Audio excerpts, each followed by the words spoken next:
I should have known that moving to the Pine Ridge Estates in Boulder, Colorado would come with strings attached, but I never imagined those strings would be wielded like a garrote by a middle-aged woman named Patricia who treated our homeowners association like her personal fiefdom.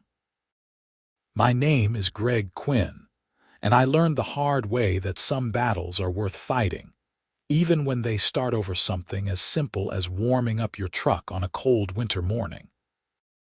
It all started on a Tuesday in late January when I walked out to my driveway at 5:30 in the morning to head to my construction job. The temperature had dropped to -8 degrees overnight, and my 2019 Ford F-250 diesel needed a good 15 minutes to warm up before I could safely drive it. This was not optional, not a luxury. Diesel engines in sub-zero weather require time to get the fuel flowing properly. And the last thing I needed was to damage my truck because some pencil pusher decided idling was against the rules. I had been doing this same routine for 3 months since moving into the neighborhood in October. Start the truck, go back inside, drink my coffee, check my work schedule, then head out. Nobody had said a word to me about it. My neighbors on either side were perfectly cordial. The Hendersons to my left were an elderly couple who waved whenever they saw me. The Martins to my right had 2 young kids who thought my big truck was the coolest thing they had ever seen. Life was good, or so I thought. That Tuesday, I found an envelope tucked under my windshield wiper when I came back out to leave for work. Inside was a formal letter from the Pine Ridge Estates HOA, printed on cream-colored cardstock with an embossed logo at the top. The letter informed me that I was in violation of Article 7, Section 3, Subsection B of the Community Guidelines, which prohibited excessive idling of vehicles between the hours of 10 p.m. and 7 a.m. The fine was $250, due within 30 days. I stood there in my driveway, my breath forming clouds in the frigid air, reading this letter 3 times to make sure I understood it correctly. $250 for warming up my truck so I could get to work. $250 for trying to protect a $30,000 vehicle from engine damage. I looked up and down the street, wondering if this was some kind of joke, but the only person visible was old Mr. Henderson scraping ice off his windshield, 4 houses down. When I got to the construction site that morning, I was still fuming. My foreman, Carlos, noticed immediately. "What's eating you, Quinn? You look like someone stole your lunch and kicked your dog." I showed him the letter. Carlos read it, shook his head, and handed it back. "HOA man. They're like little dictatorships. My sister dealt with something similar in Fort Collins. They fined her for having the wrong color mailbox. Can you believe that? The wrong color." "What did she do about it?" I asked. "Paid the fine, painted the mailbox. What else could she do?" "They can put a lien on your house if you don't comply." That conversation stayed with me all day as I worked on framing a new commercial building downtown.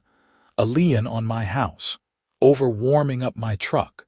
The injustice of it burned in my gut like acid reflux. When I got home that evening, I did what any reasonable person would do in the modern age.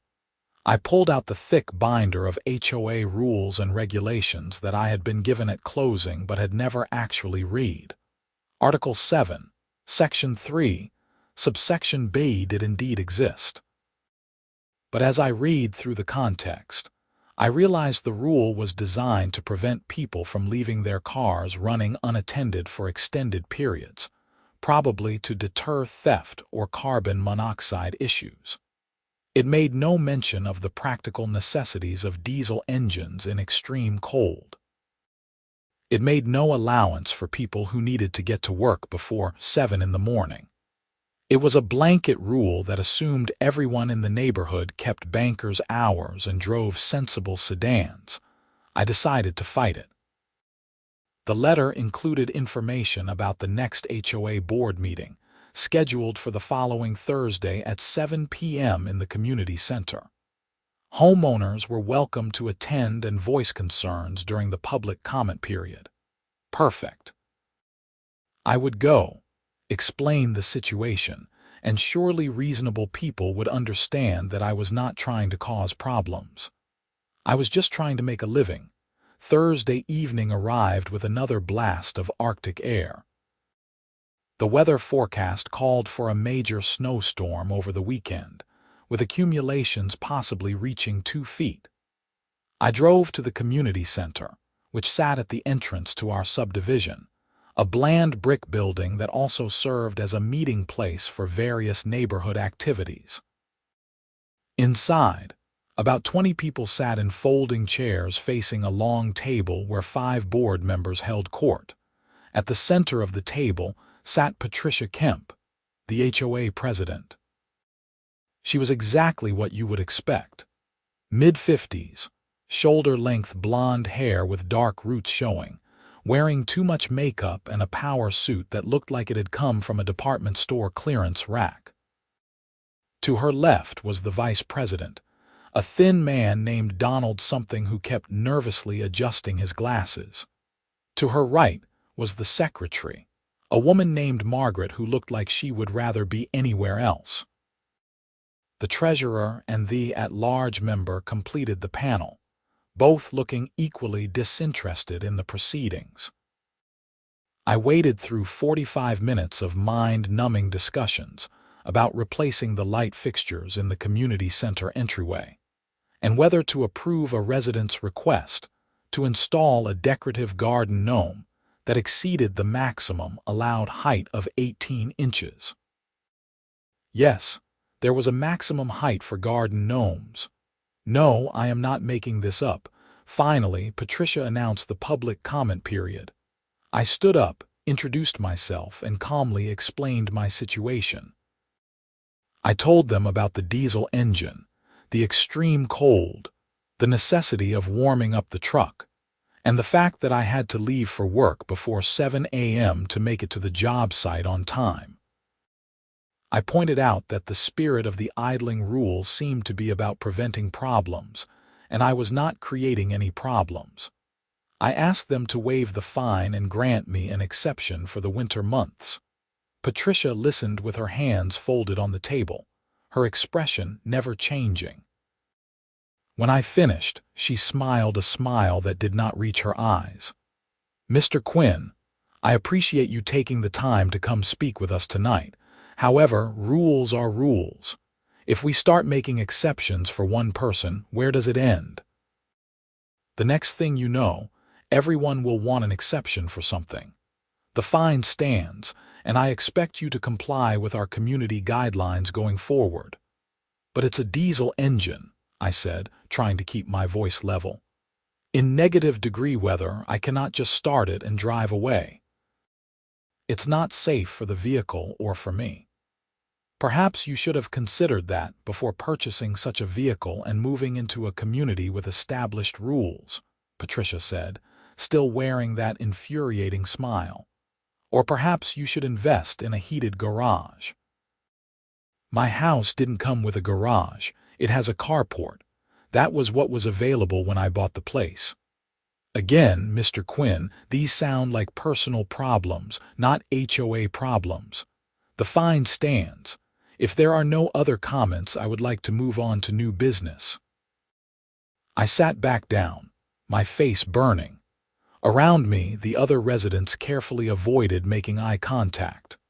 After the meeting, as people filed out, an older man approached me.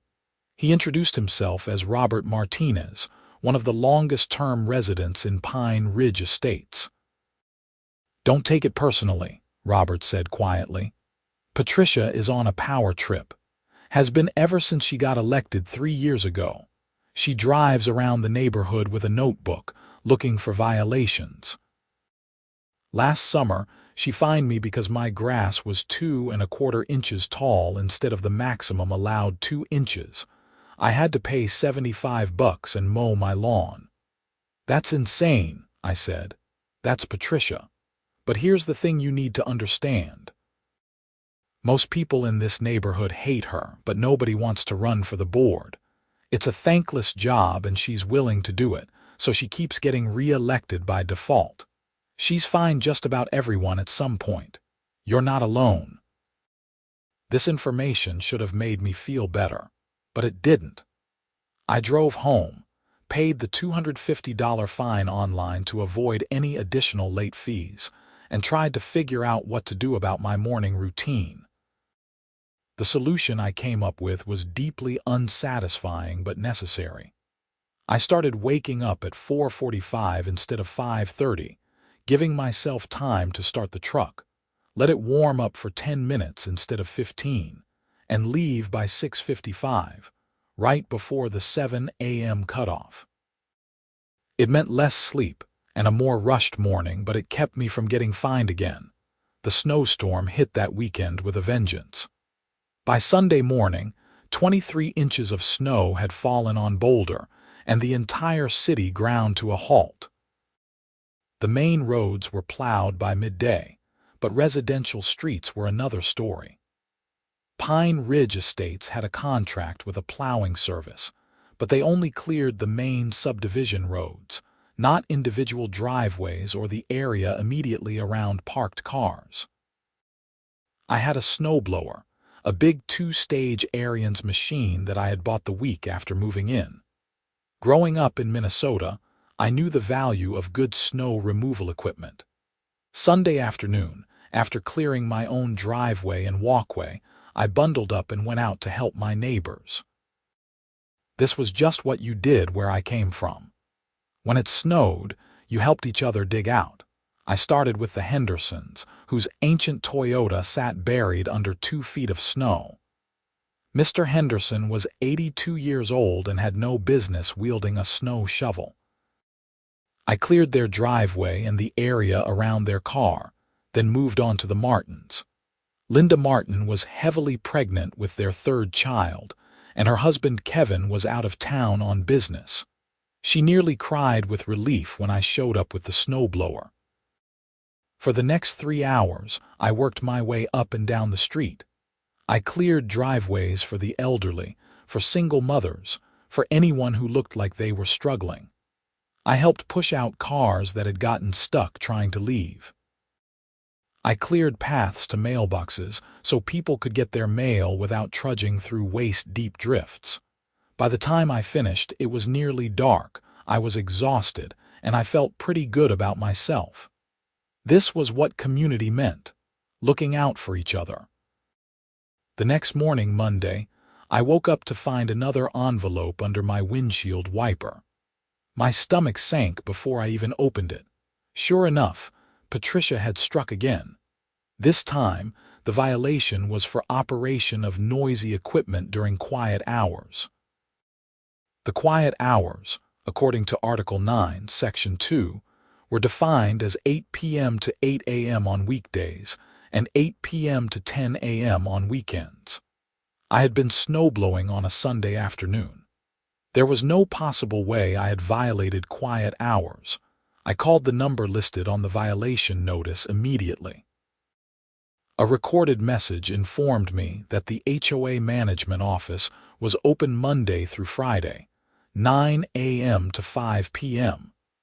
I had to wait until my lunch break to call back. When I finally got through, I spoke with a bored-sounding woman named Jennifer who worked for the property management company that handled Pine Ridge Estates. "I need to dispute a violation," I said. "I'm being fined for using a snowblower during quiet hours, but I was using it on Sunday afternoon around 3 p.m. That's not quiet hours." I heard typing on a keyboard. "Let me pull up your file. Greg Quinn, 842 Spruce Lane." That's me. More typing.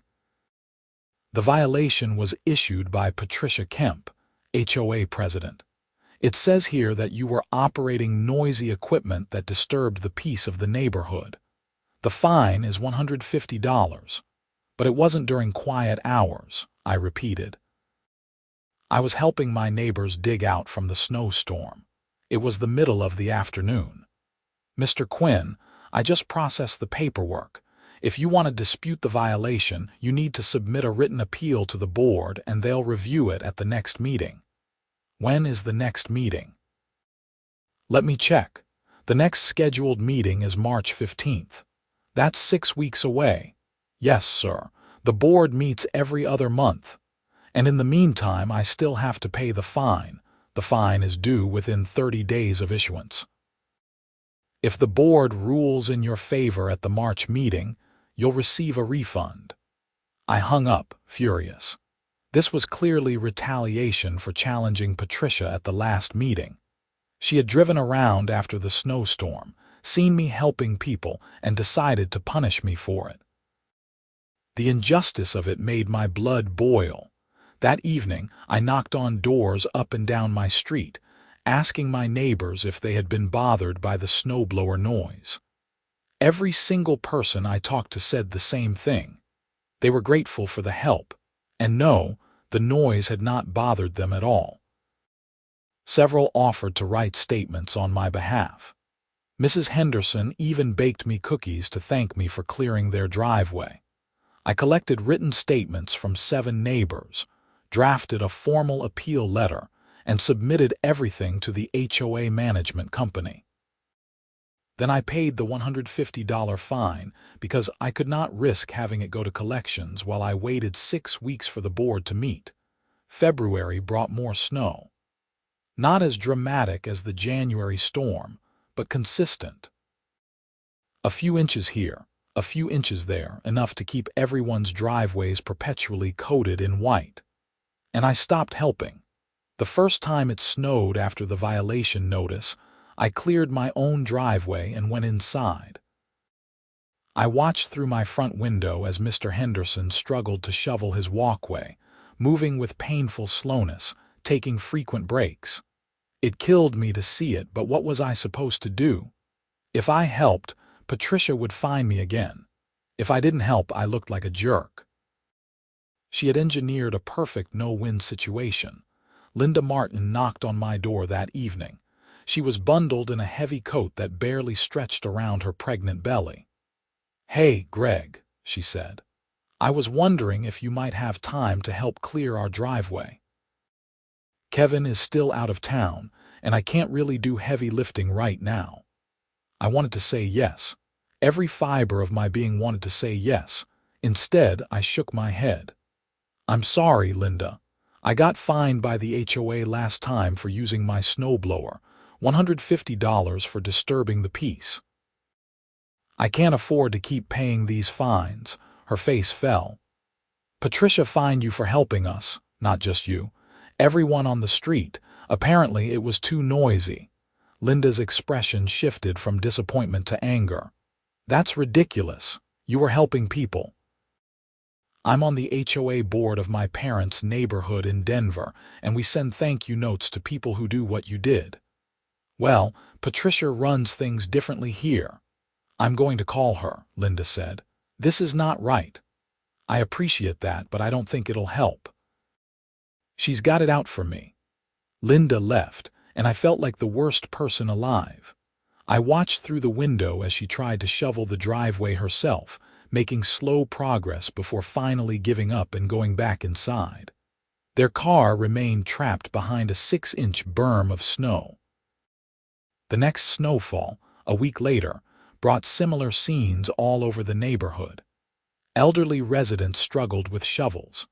Families with 2 working parents tried to clear their driveways before the kids' school bus arrived. Single mothers like Michelle Turner, who lived 2 houses down, spent an hour using a kitchen spatula to chip ice off her windshield because she could not find her scraper. And I watched it all, keeping my snowblower silent in my carport, hating every minute of it. Robert Martinez stopped by one evening. "People are asking about you," he said. "Wondering why you're not helping anymore." I explained about the fine. Robert swore creatively. "That woman is a menace. You know what? I'm going to run for the board this year. Elections are in May. I've had enough of her nonsense." "Good luck," I said, though I did not hold out much hope. Patricia seemed like the type who would cling to power with both hands. the situation came to a head in mid-February. We got hit with another major storm, this one dropping 18 inches overnight on a Tuesday. The plowing service cleared the main subdivision roads by midday Wednesday, but they did their usual poor job, leaving massive berms of snow at the end of every driveway. These berms were solid, heavy, packed snow that was nearly impossible to shovel through. You needed either a snowblower or a plow attachment on a truck to move them effectively. I cleared my own driveway, including the berm, in about 45 minutes. Then I went inside and tried not to think about my neighbors. I had to go to work. I had done my part. This was not my problem, but it was. I knew it was. When I came home that evening, the entire street looked like a disaster zone. Most people had managed to clear their actual driveways, but the berms defeated them. Cars sat trapped, their owners unable to get out to the main road. Mr. Henderson's Toyota was completely blocked in. The Martins' minivan sat useless behind 3 feet of packed snow. Michelle Turner's sedan, which she needed to get to her nursing job at Boulder Community Health, was similarly imprisoned. I sat in my truck in my cleared driveway, looking at the chaos, warring with myself. This was not my responsibility. Patricia had made it clear that I would be punished for helping, but these were my neighbors. These were good people who needed help. I compromised. I went inside, changed into my work clothes, and grabbed a regular snow shovel. No snowblower, no noisy equipment. Just me and a shovel and a lot of manual labor. I started with the Hendersons again, attacking the berm at the end of their driveway with steady, methodical strokes. It took 3 times as long as it would have with the snowblower, and my back was screaming by the time I finished, but I got it done. Kevin Martin had made it home by then. He saw me working and came out to help. Together, we cleared several more driveways. Other neighbors joined in. What started as me trying to help quietly turned into a full neighborhood effort. People brought out shovels, thermoses of hot coffee, and a determination to beat the snow. By 9 p.m., every driveway on our street was clear. I was pulling off my boots in my entryway when my phone rang. Unknown number but a Boulder area code, I answered. "Mr. Quinn, this is Patricia Kemp. I'm calling to inform you that you've violated the quiet hours ordinance again.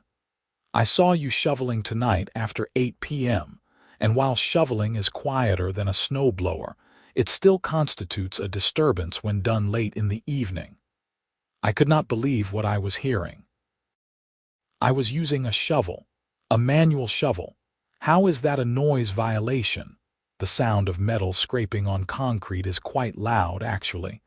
And you were encouraging other residents to do the same, creating a general disturbance. I'll be issuing another citation. Good night, Mr. Quinn. She hung up. I stood there, phone in hand, absolutely stunned. She had fined me for helping with a snowblower. Now she was fining me for helping with a shovel. There was no way to win. Patricia simply did not want me helping people, or she specifically wanted to punish me, or both. The citation arrived 2 days later. Another $150, 3 violations in 6 weeks, $450 in fines, plus the original $250 for warming up my truck. $700 total, for trying to be a good neighbor and get to work on time. That night I made a decision. I was done, completely done. No more helping with snow, no more being the good guy. If the HOA wanted to punish me for contributing to the community, then I would stop contributing. Let them handle it themselves. March brought the elections that Robert Martinez had mentioned. He did run for the board, along with 2 other residents who were fed up with Patricia's reign. The election was conducted by mail-in ballot, with results announced at the March meeting. I did not attend the meeting, but Robert called me that night with the news. "She won," he said, disgust evident in his voice. Patricia, Donald, and Margaret all kept their seats. Voter turnout was pathetic. Only about 30% of homeowners even bothered to return their ballots. "So nothing changes," I said. "Nothing changes. I'm sorry, Greg. I thought we had a chance." The appeal of my snowblowing violation was denied at that same meeting. No refund. The board agreed with Patricia that I had disturbed the peace, regardless of what my neighbors said in their statements. It was official. The HOA did not want me helping people. April arrived with one last surprise snowstorm. Colorado weather is unpredictable, and spring storms can be just as bad as winter ones. This one dropped 14 inches on a Saturday night. Sunday morning dawned bright and cold, and I looked out my window to see the familiar scene. Neighbors struggling with snow, cars buried, driveways blocked. My phone started ringing around 10 a.m. First Linda Martin, then Michelle Turner, then Mr. Henderson. All asking if I could help with my snowblower. All desperate to get their cars freed. And I had to tell each of them no. I had to explain again about the fines. About how the HOA had made it clear that I was not allowed to help. Some understood. Some were angry. Mr. Henderson just sounded sad. By noon, I counted 6 cars still trapped on my street alone. Multiply that across the entire subdivision, and dozens of people were stuck. And it was not just inconvenient. Mr. Henderson had a doctor's appointment Monday morning. Michelle Turner was supposed to work a shift at the hospital Sunday night. Linda Martin, now 9 months pregnant, needed to be able to get to the hospital quickly if she went into labor. At 1 p.m., there was a knock on my door. I opened it to find Patricia Kemp standing on my porch, looking imperious in a puffy North Face jacket and designer snow boots. "Mr. Quinn, I've been receiving complaints from residents about snow removal," she said without preamble. "Several people have mentioned that you have a snowblower but are refusing to help your neighbors. That kind of selfish behavior reflects poorly on our community." I stared at her, genuinely unable to process what I was hearing. "You fined me 3 times for helping my neighbors.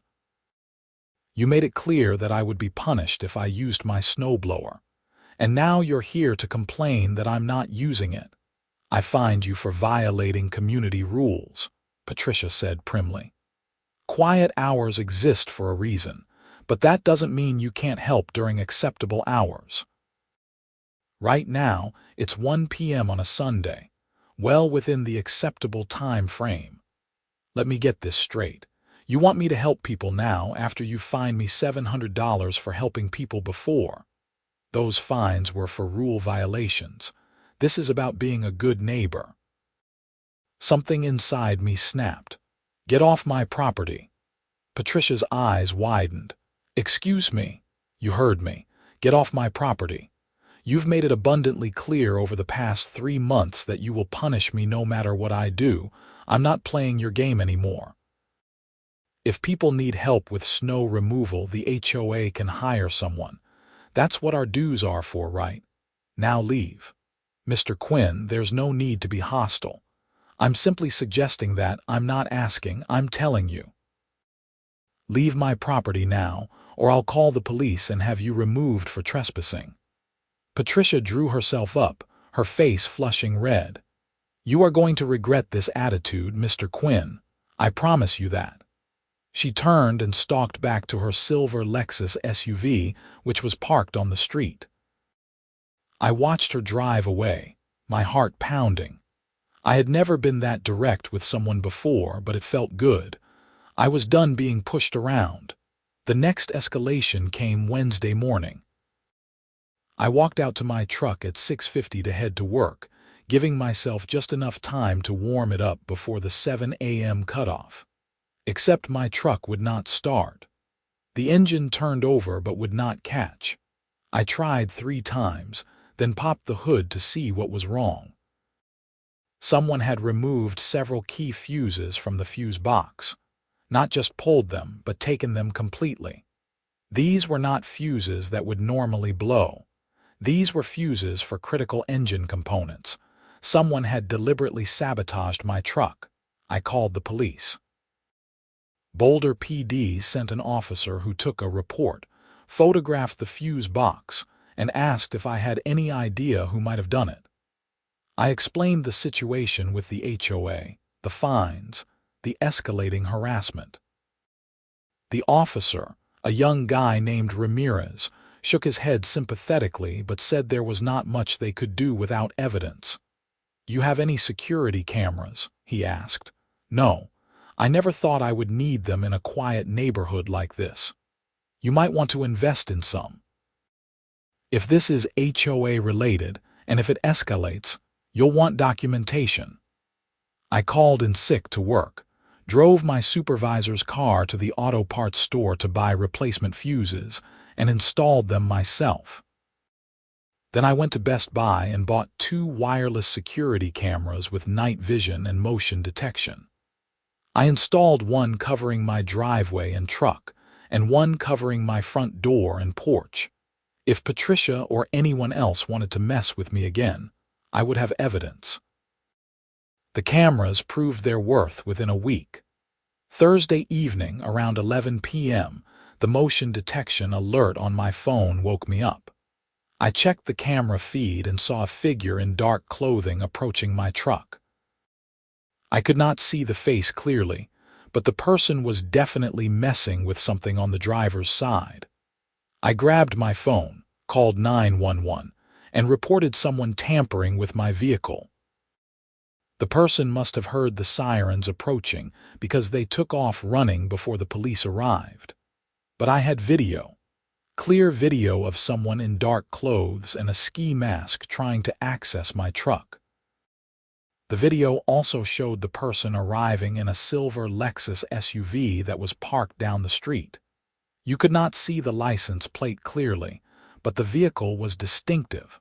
Officer Ramirez responded to the call again. He watched the video, made notes, and said they would investigate. "That SUV looks like the one you mentioned the HOA president drives," he noted.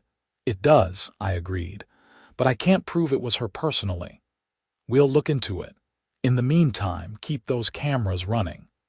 Friday afternoon, I received a certified letter from the HOA's law firm. It was a cease and desist notice, claiming that I was harassing Patricia Kemp with unfounded allegations, and that if I did not stop, they would pursue legal action against me. This was absurd. I had not contacted Patricia at all since asking her to leave my property. I had not spoken to anyone about her except the police, and reporting criminal activity was not harassment. I called a lawyer. His name was Stephen Ruiz, and he specialized in HOA disputes. I explained everything that had happened over the past 4 months.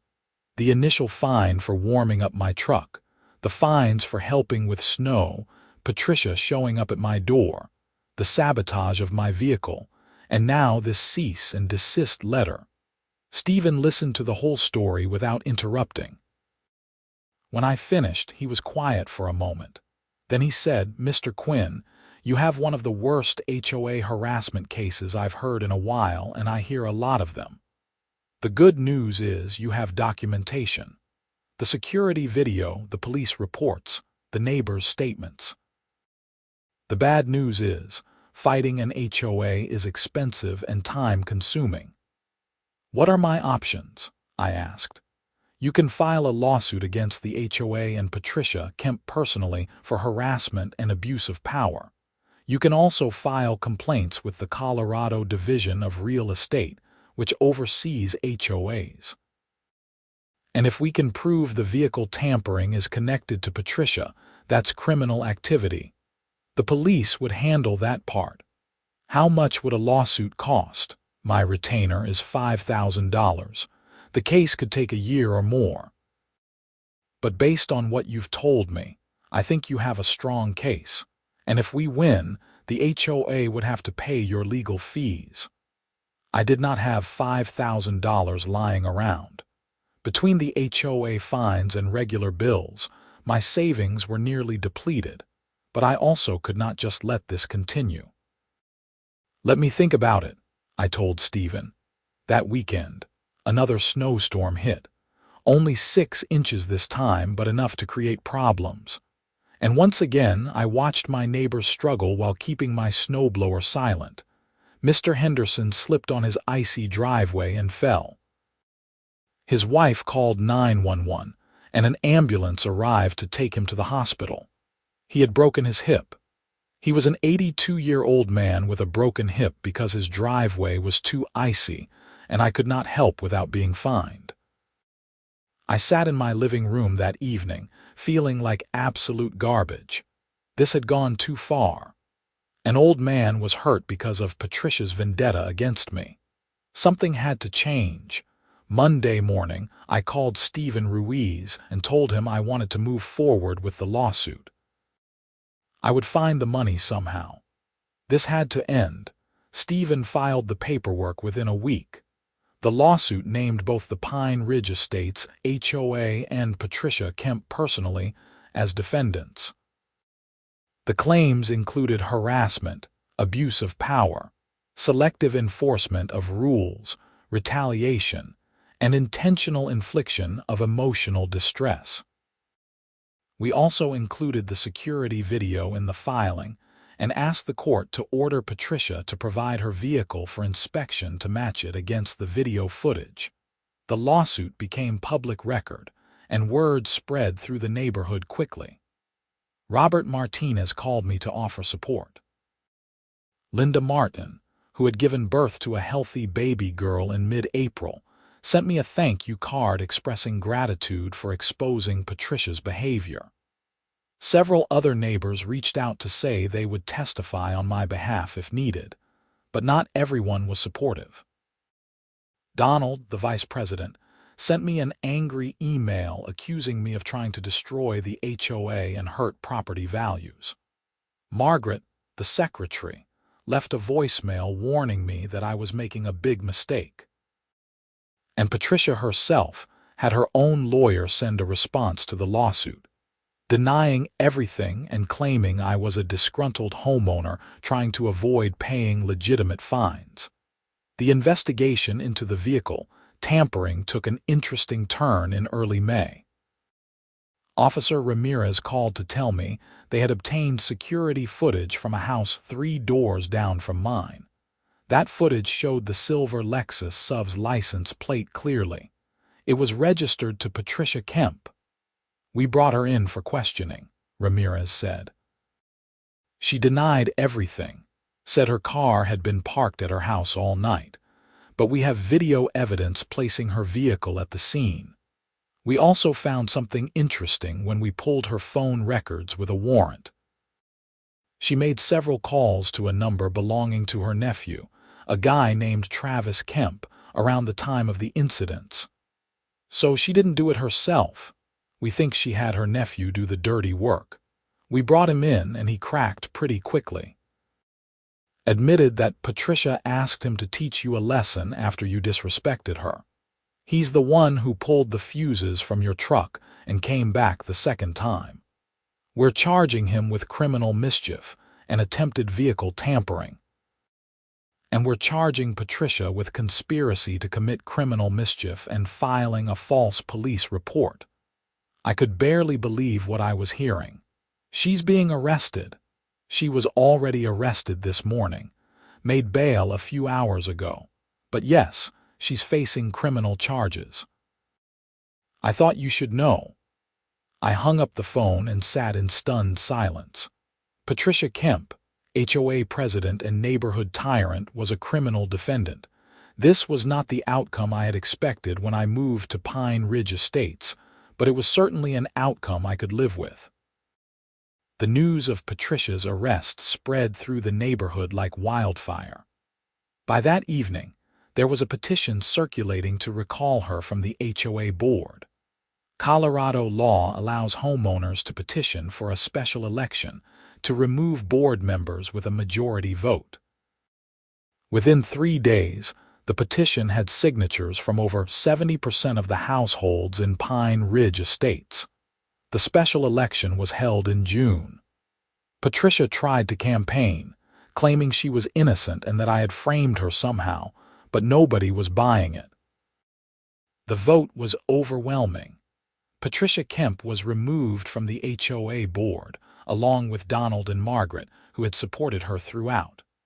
Robert Martinez and 2 other reform-minded residents were elected in their place. One of Robert's first acts as the new president was to review all the fines issued over the past year. He brought in an independent mediator to examine each case and determine which fines were legitimate and which were examples of Patricia's abuse of power. My fines were among the first to be overturned.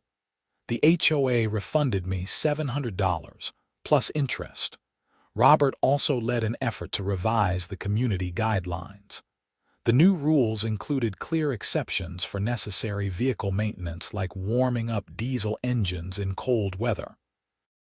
They specified that helping neighbors with snow removal was encouraged, not prohibited, and that any noise restrictions would be enforced reasonably with consideration for weather emergencies.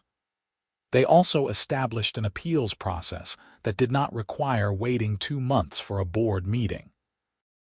Patricia's criminal trial took place in September.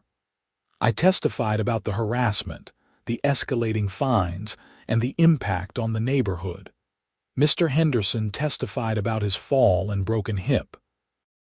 Other neighbors testified about being unable to leave their homes because they could not clear their driveways, and I was being prevented from helping. The security video was played for the jury. Patricia's defense was weak. Her lawyer tried to argue that she was just enforcing the rules and that any vehicle tampering was done by her nephew without her knowledge. But the phone records showed otherwise. The jury deliberated for less than 3 hours before returning guilty verdicts on all counts. The judge sentenced Patricia to 18 months of probation, 500 hours of community service, and ordered her to pay restitution to me for the fines and my legal expenses. She was also ordered to have no contact with me or anyone else in Pine Ridge Estates. She ended up selling her house and moving out of the neighborhood before the end of the year. Travis Kemp, her nephew, received a similar sentence with the addition of anger management counseling. He apologized to me in court, saying his aunt had convinced him I was a troublemaker who needed to be stopped. I did not forgive him, but I appreciated that he at least took responsibility for his actions.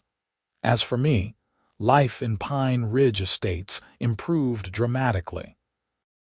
When the first snow of the next winter fell in November, I was out with my snowblower at 8 a.m. on a Saturday morning, helping anyone who needed it. No fines, no threats, just neighbors helping neighbors the way it should be. Mr. Henderson recovered from his broken hip, though he never quite moved as easily as before. He still waved whenever he saw me, and his wife still brought over cookies occasionally. The Martins' baby girl, Emma, was thriving, and her older siblings still thought my truck was the coolest thing ever. Michelle Turner got a promotion at the hospital and was able to buy a small snowblower of her own, though she still called me when the snow was particularly bad. Robert Martinez proved to be an excellent HOA president. He ran the board with transparency and common sense, focusing on actual community needs rather than petty power trips. Meetings were shorter, more productive, and better attended. Property values stabilized and even increased slightly as word spread that Pine Ridge Estates was under new, reasonable management. I kept my security cameras up, not because I expected more trouble, but because they provided peace of mind. I also kept detailed records of all my HOA interactions, just in case. Once you have been through something like this, you learn to protect yourself. The lawsuit settlement came through in December, right before Christmas. The HOA's insurance paid out a significant sum to cover my legal fees and compensate me for the harassment and emotional distress. I used some of the money to pay off my truck and put the rest into savings. It felt like a vindication, proof that standing up to bullies was worth the effort. Looking back now, almost 2 years later, I can see how this whole situation changed me. I used to be someone who avoided conflict, who tried to keep my head down and not make waves. Patricia's harassment forced me to become someone who stands up for myself and others. It was not a pleasant process, but it was necessary. I also learned a lot about HOAs and how they can be both helpful and harmful. A good HOA maintains property values, handles common area maintenance, and creates a sense of community. A bad HOA becomes a tool for petty tyrants to exercise power over their neighbors. The difference comes down to the people involved and their motivations. The neighborhood has come together in ways I never expected. We have regular potluck dinners now, organized by Linda Martin. We have a community garden where several residents grow vegetables in the summer. We have a neighborhood watch that actually focuses on safety rather than rule enforcement. And when it snows, multiple people have snow blowers and help each other out. It is the kind of community I hoped for when I moved here. I still drive my diesel truck. I still warm it up on cold mornings, now without fear of fines. I still leave for work early to make it to the construction site on time. And I still help my neighbors whenever they need it, whether that means snow-blowing driveways, helping carry groceries, or just being someone they can talk to. Patricia Kemp's attempts to punish me for being a good neighbor ended up backflashing spectacularly. She lost her position, her reputation, her home, and ended up with a criminal record. Meanwhile, I gained something more valuable than any of that. A real community built on mutual respect and genuine neighborliness. The irony is not lost on me. Patricia tried to use the HOA rules to control and punish people. In the end, those same rules were revised to prevent anyone from abusing power like she did. She tried to make me look bad for helping people. In the end, she made herself look bad by preventing people from being helped. She tried to make my life miserable. In the end, she made her own life miserable. There is a lesson in all of this, though I am not entirely sure what it is. Maybe it is about the importance of standing up to bullies, even when it is expensive and difficult. Maybe it is about how communities work best when they focus on helping rather than controlling. Maybe it is just about karma being a real thing. All I know is that I am glad I fought back. Yes, it cost me money and stress and countless hours of worry. Yes, there were times when I wanted to just give up, pay the fines, and sell the house. But sticking it out was worth it, not just for me, but for everyone in Pine Ridge Estates who was tired of living under Patricia's thumb. The construction company I work for got a big contract last month to build a new medical complex in Longmont. It means steady work for the next 2 years and a raise in my hourly rate. I celebrated by buying a backup snowblower, a smaller single-stage unit that I keep in my carport for quick jobs. When people ask why I need 2 snowblowers, I just smile and say you can never be too prepared for Colorado winters. Mr. Henderson turned 84 last week. The neighborhood threw him a surprise party in the community center. He gave a short speech thanking everyone for their support during his recovery, and specifically mentioned how grateful he was to live in a place where neighbors look out for each other. He looked right at me when he said it, and I had to look away because my eyes were getting watery. I have been thinking about running for the HOA board myself when Robert's term is up next year. Not because I want power or control, but because I want to make sure what happened with Patricia never happens again. I want to be part of ensuring that Pine Ridge Estates stays a place where people help each other, where rules make sense and are enforced fairly, and where nobody has to choose between being a good neighbor and avoiding harassment. Spring arrived early this year. The snow melted by mid-March, and people started working on their yards.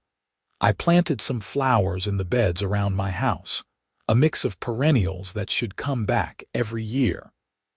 Mrs. Henderson gave me advice on what grows well in Colorado's climate, and even donated some starts from her own garden. It feels good to put down roots, both literally and figuratively. The civil lawsuit is completely settled now. All the paperwork is filed, all the payments are made, and it is officially over.